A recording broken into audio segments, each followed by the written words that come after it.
From a very early age, I was made aware that there was something off about me. My parents, however, never specified what it was. They claimed to know, while I was left in the dark. This hint of something wrong planted a seed of doubt within me, leading me to believe I might never achieve anything significant. Yet a part of me resisted this notion, questioning whether their view was the full truth. I felt a confusing mix of shame and gratitude, wondering if I should feel indebted to them for loving someone like me, or if I should dare to believe in my own potential. As I grew older, I was constantly reminded that I should be grateful for their love, as if someone like me, who supposedly wouldn't amount to anything, was undeserving. Whenever I found the courage to believe in myself and question them, my parents would coldly declare, "You are no longer our son." The thought of being left completely alone, without anyone to care for me, was terrifying.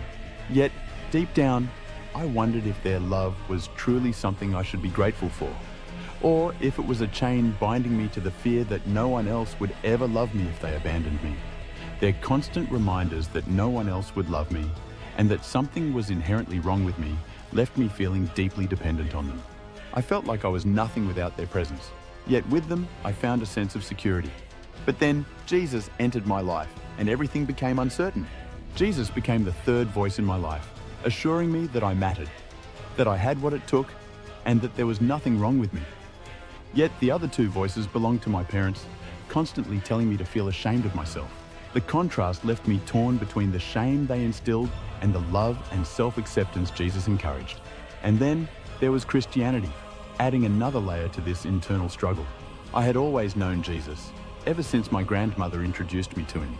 Yet, as I matured and came into contact with Christianity, I found myself torn between two versions of him. The Jesus I'd known felt like a comforting presence, a figure of love and acceptance. But the Jesus presented in Christianity seemed different, like a stern big brother rescuing me from a father who demanded the impossible and was ready to condemn me for failing. This new Jesus seemed to whisper that I was inadequate, that there was something inherently flawed within me. It was perplexing. How could I, made in the image of God, be considered broken because of Adam's ancient mistake, a man I never knew?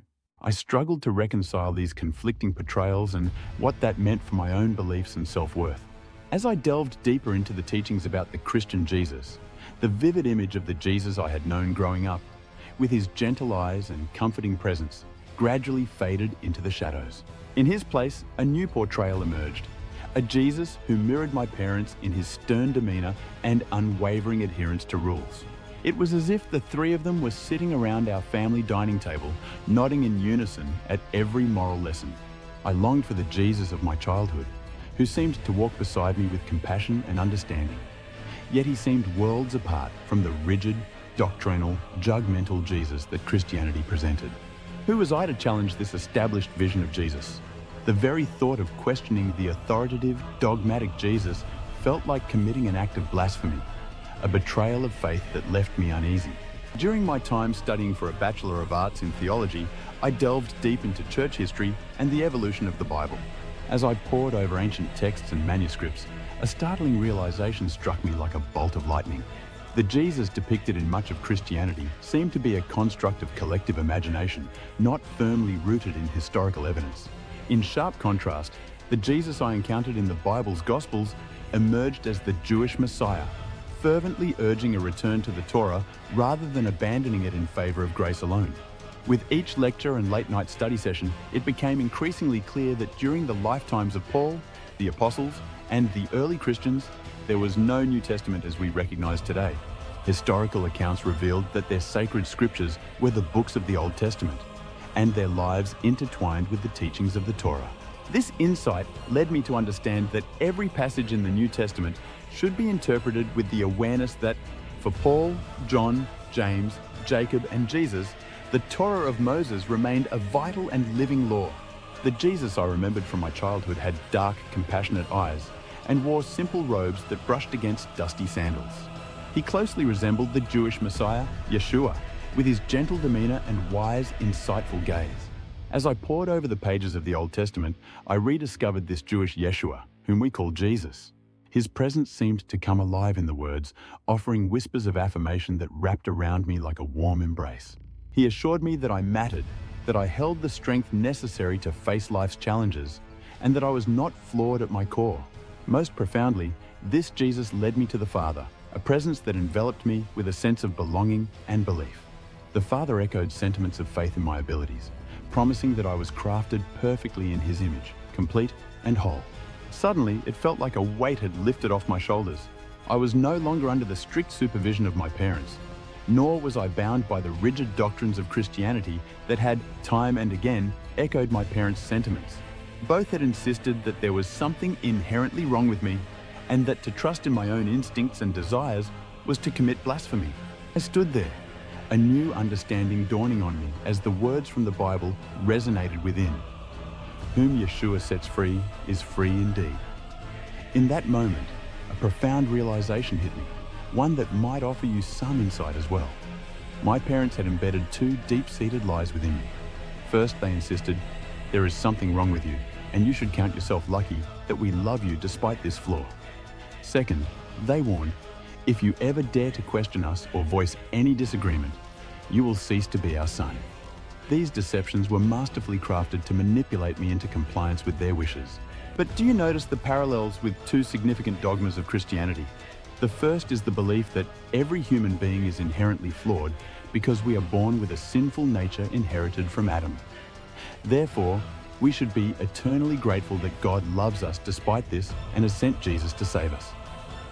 The second dogma is, if we dare to question this understanding from point one, we are no longer considered Christians and are not saved. If you delve into church history, a startling pattern emerges. As the church amassed political power, they aggressively intertwined Greek philosophy with the Bible. This fusion led to an insidious campaign to purge the Bible of its Jewish elements. The more they erased, the more intense the battles became, such as the vicious and bloody conflict over the dogma of Jesus' divinity. And then they uncovered a potent weapon. By instilling in people a belief in their flawed, sinful nature, they could effortlessly impose all manner of unbiblical dogmas.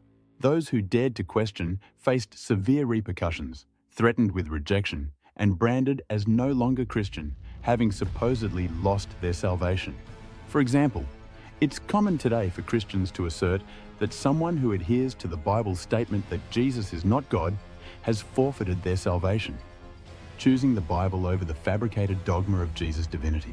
This stands in stark contrast to the Jewish Yeshua and the early Christians, who were bound by the Torah and embraced diverse interpretations of concepts like Jesus' divinity and the Godhead without fear of division or retribution. My parents exerted their control with a ruthless determination, driven by a desire to dominate and inflict pain.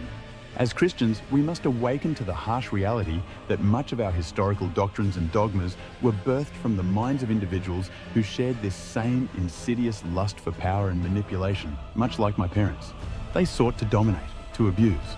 The critical lesson I've unearthed through this turmoil is this: ensure that the Jesus you follow is the true Jesus of the Bible, not a distorted figure molded by Greek philosophy and Hellenistic Christianity. Only by doing so can you truly break the chains and find freedom.